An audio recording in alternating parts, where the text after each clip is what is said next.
사실 레저 선박 요트도 종류가 여러 가지가 있죠. 그래서 우리가 그 홀이 하나 있는 단동선도 네. 있고 두 개나 세 개가 있는 이제 그 여러 선박 종류가 있는데 주로 어떤 선박이 이런 그 요트 투어에 쓰여지나요? 거의 뭐 10대 중에 한 8대, 7, 8대가 카타마란이라고 하는 네. 이제 허리 두 개로 된 쌍동선 구조죠. 그렇죠. 흔들림이 비교적 이제 낮아서 네. 사람들에게 멀미를 좀 덜하게 하거나 안전성이 좀 더 확보된 네. 이런 타입의 배들이 훨씬 더 선호가 되죠. 그러면 이 카타마란 선박은 어떤가요? 그 대부분 그 외국 배인가요? 제 10년 전만 해도 카타마란을 국내에서 생산하는 제조사가 없었거든요. 네. 거의 없었거든요. 네. 아예 없었던 건 아니고. 네, 있긴 있었죠. 네, 있긴 네. 있었는데, 그거를 합리적인 가격에 구매하기가 좀 어려웠다라고 네, 네. 설명하는 게 나을 것 같아요. 그래서 외국에서 주로 대부분이 가져온, 네. 또는 신조 또는 중고로 다 가져왔다면, 최근에는 조금 국내에서 제조하는 회사들이 좀 늘기 시작하면서, 네, 국내 보트들도 많이 점유하고 있는 것 같아요. 네, 그 당시에 있었던 그 선박 제조사 중에 카타마란을 만드는 회사가 이제 있었죠. 네. 거의 이제 오더메이드로 이루어지다 보니 이제 척당 단가가 원가가 이제 굉장히 비쌀 수밖에 없고, 네네. 또 이제 그 대량 생산이 안 되니까 거기서 오는 뭐 당연히 원자재 공급도 가격이 비쌀 수밖에 없고. 이제 그런 거 대비했을 때 이제 해외에 있는 선박 제조사들은 훨씬 더 많은 수량의 네네. 예, 또 이제 그 현지에 또 숙련된 인력들 뭐 이런 것들이 있어서 가격 차이가 네. 좀 낮죠. 오히려 국산배가 더 비싼 더 비쌌죠. 예, 네. 상황들이 많이 생겼고. 그런데 지금 아까 말씀하신 좀 60개사 이상이 이렇게 영업을 하는 네. 차트링 회사 생기고 또 다른 지역들이 좀 확산이 되는 과정이다 보니 당연히 네. 이제 수요가 증가하고. 네. 근데 이게 이제 다시 이제 국산 이제 보트 제조의 형태로 넘어간다는 거는 사실 굉장히 바람직한 네, 상황이라고 네. 볼 수가 있겠습니다. 지금 이제 우리가 이제 그 국산 보트도 이제 늘어나고 있다고 우리가 좀 얘기를 하기는 했는데요. 네. 실제로 현장을 가 보면 갈수록 좀 증가하고 있나요? 많이 증가하고 있죠. 아, 그런가요? 네, 많이 증가하고 있고. 네. 코로나 시기 때 여행이 축소됐지 않습니까? 네, 네. 그래서 이때 일부 전 세계에 있는 부자들이 요트를 되게 많이 샀다라고 하더라고요. 네, 통계적으로. 그렇죠. 그러면 이제 그 개인적으로 즐길 수 있는 그 요트를 많이 샀단 말은 수요가 늘어났고 공급은 정해져 있는데 네. 그러면 전 세계 제조 시장의 호황이었죠. 네. 그래서 그쪽에서도 이제 한번 물건을 사는데 걸리는 기간이 길어졌고 그렇죠. 리타임이 길어졌죠. 네, 그리고 또 가격도 올라가고 맞습니다. 그리고 또 하나가 물류비가 엄청 올라갔어요. 네, 네. 그러다 보니까 이제 해외에서 배를 사는 가격보다 국내에서 건조하는 가격이 훨씬 경쟁력이 생겨버렸고 네, 네. 그래서 이제 어쩔 수 없이 국내에서 구매한 사람도 꽤 많아요. 네, 초반에 네. 그 코로나 지난 네. 다음에 그래서 그거를 한 대 두 대가 출시가 되니까 이제 시장에 나와서 막 써봤단 말이죠. 네, 네. 근데 옆에서 보니까 괜찮네. 국내에서 만든 배도 충분히 뭐 안정적이네. 이게 인식이 되면서 조금씩 확장이 되더니 최근에는 이제 외국에서 가져온 배보다 국내 배를 더 선호하는 느낌을 저는 많이 받고요. 네, 네. 외국 배를 선호하는 이유가 가장 큰 게 디자인이었거든요. 네, 그렇죠. 네. 우리나라에서 배를 만들면 딴 건 다 되는데 이 외관의 디자인을 네. 절대 못 따라간다 이거였는데 근데 디자인도 막 한 10대 생산하다 보니까 막 예뻐지더라고요. 네. 네. 그래서 이제는 디자인도 좀 어느 정도 따라오지 않았나. 이제 레저 선박을 제조할 때의 이제 구성 요소가 자동차는 우리 비포더 마켓이라고 해서 자동차 회사가 이제 다 가져다가 자기에 맞게 특화를 다 시키죠. 네네. 그런데 이제 이 레저 선박제는 사실 애프터 마켓 시장이 굉장히 크죠. 그래서 정말 엔진도 바꿔버릴 수 있고, 네. 그리고 많은 기자재나 장비들을 자기가 원하는 형태로 다 갈아 낄 수가 있습니다. 자동차는 이미 제조사 중심으로 시장이 이제 완전히 넘어가 있는 상태고, 레저 선박은 이제 선주가 자기가 원하는 형태로 얼마든지 이제 선박을 변환하고 바꿀 수가 있는 구조죠. 그런 측면에서 보면 사실 이제 그 우리나라의 제조 경쟁력이 이 레저 선박 쪽에 어느 정도 좀 자리를 잡을 수 있을 것이냐라고 봤을 때 우리나라가 잘하고 있는 뭐 조선이나 네. 이제 뭐 자동차, 뭐 부품 기자재, 여러 뭐 IT나 섬유나 이런 연관 산업들이 경쟁력이 국제적으로도 있기 때문에 충분히 정말 선택과 집중을 한다면 할 수 있는 영역이라고는 보여집니다. 네. 그런 면에서 이렇게 이제 국내 수요가 생긴다면 당연히 한국 제조기업들에게 기회가 분명히 갈 거는 있을 거고요. 네. 또 가장 중요한 이제 R&D가 동반이 돼야 네.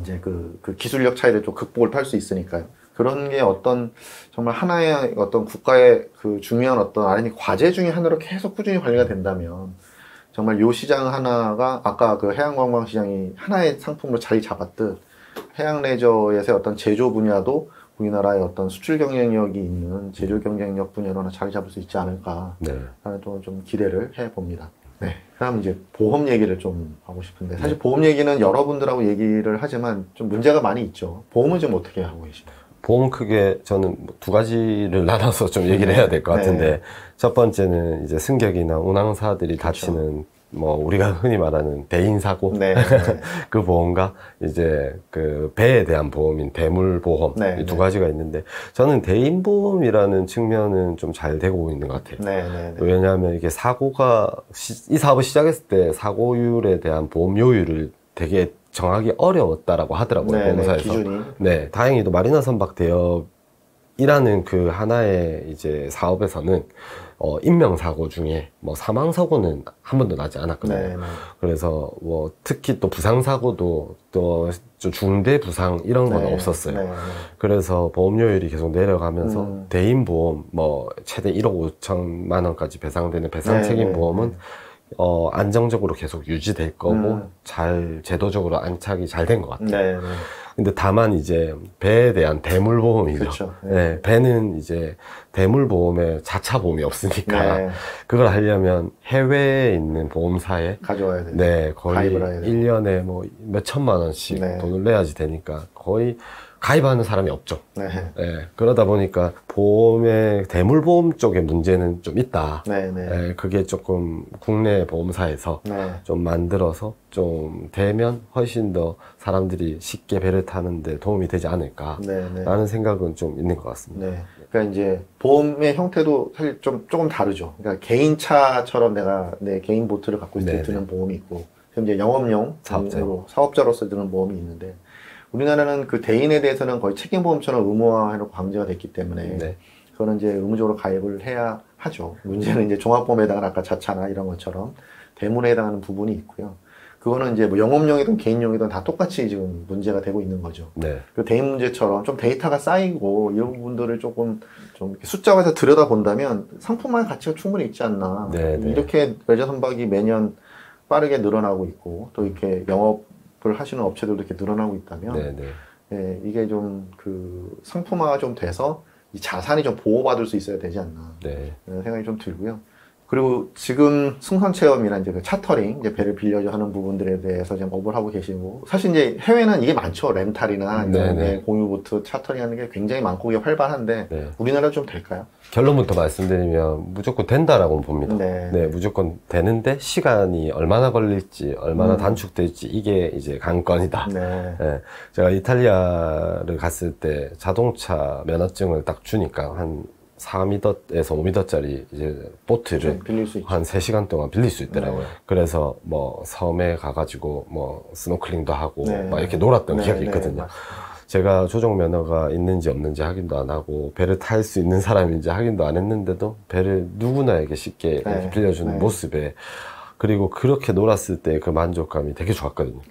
그래서 공유 보트의 개념은 이거는 필수라고 저는 생각하는 편이고요.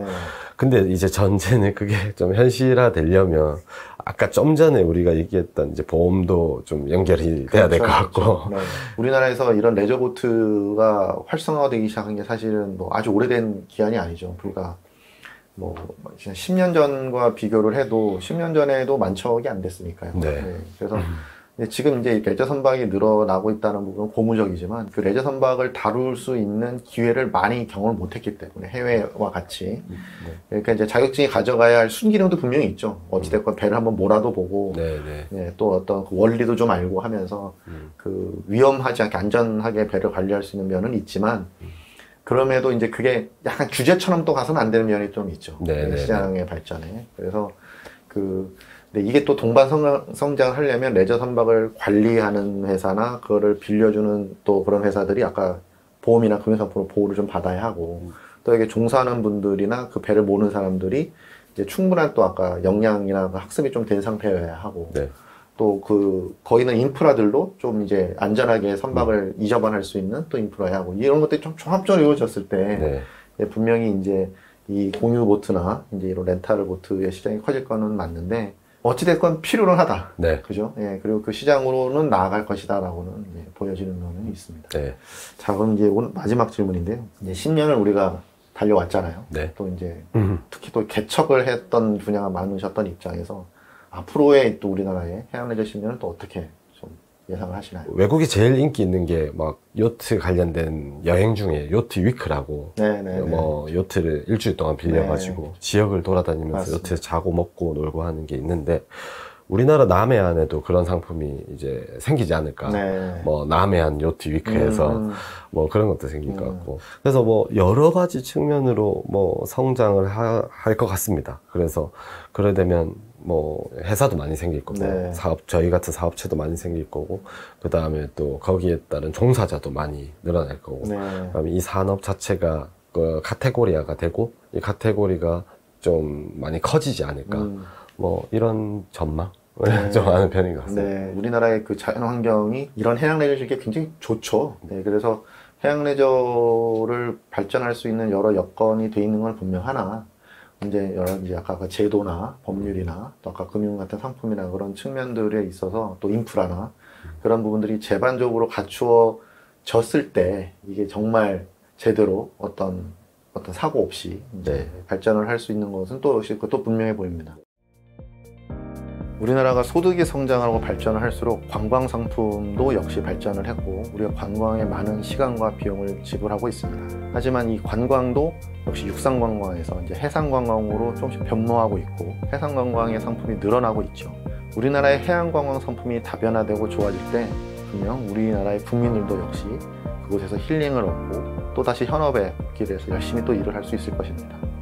해양 관광 상품의 발전, 더불어서 해양 레저 산업의 발전을 위해서는 우리 모두가 그런 측면에서의 고민과 또 노력이 필요하지 않을까 생각이 듭니다. 앞으로 또 10년 뒤 해양 레저가 발전한 우리나라를 기대하면서 오늘 말씀을 마치도록 하겠습니다. 네, 감사합니다. 네, 감사합니다.